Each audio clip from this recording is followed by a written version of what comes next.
Bismillahirrahmanirrahim. Hali gelek 321. hadis. Bu hadis alda okuldu, takrar bulup gele bu 299. hadisine alda gitken. 322. hadis. Ve an Abdullah bin Amr bin As radıyallahu anhu qal. Davga varmak aldın mı? Ata anaga yaxshi bulmak aldın mı? Şu hakta. Qal aqbala rajulun ila nabiyillahi sallallahu aleyhi ve sellem.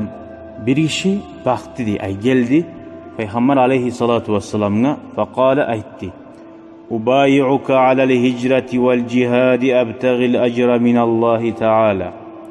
Men sana söz veremen, gol veremen, Allah için kayda göçüp gitme tarafmısa da dinni yaymaga, dinimi yürütmaga, barmaga söz veremen.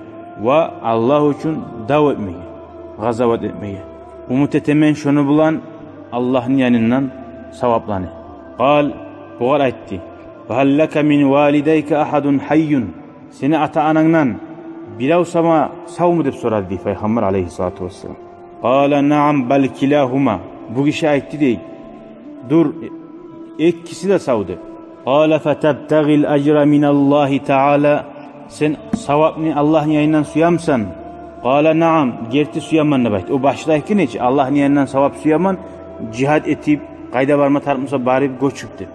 Sen gerti suyamsan hep yanından sonra yok. Qala na'am suyaman ne bayt. Qala o zaman farci ila valideyke bar şu seni ata ananın yanına fa ahsin suhbatahuma barib şologa bolgan çağı yoldaşlığını, yaxşılıklarını etti bayt. Muttafaqun aleyhi toxtaşan hadis. Ve fi rivayetin lahuma bir dağı Müslim Bukhari geltirgen haberda Ca'a raculun fasta'zanahu fil cihadi. Bir kişi gelip Peygamber aleyhissalatu vesselam'dan izni talep etti. Davga varmaga. Faqala aytti. Ahayyun validak. Seni ata anan sav mu dedi. Qala na'am. Dur da baytti sav dedi. Qala fa fihima fajahid. Şu davda neçik adam hareket etme taraf dav etmek için. Belsin mi taraf. Şu ata ananın yanına belsin de baytti şöyle. Bundan anlaşıldı.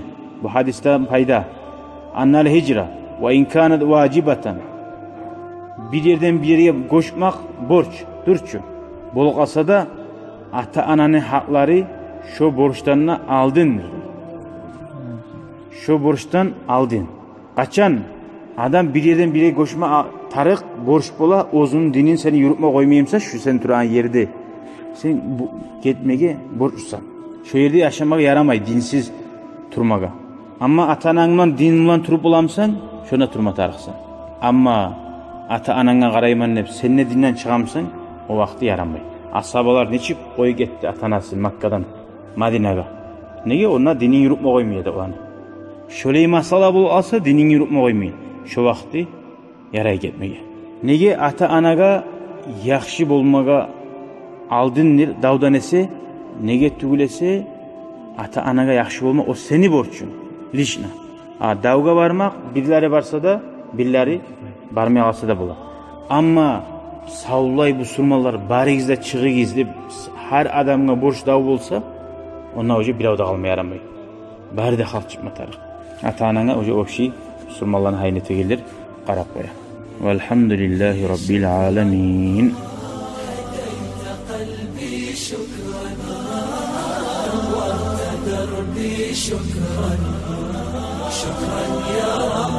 شكرا يا ربي شكرا هديت قلبي شكرا نورت دربي شكرا شكرا يا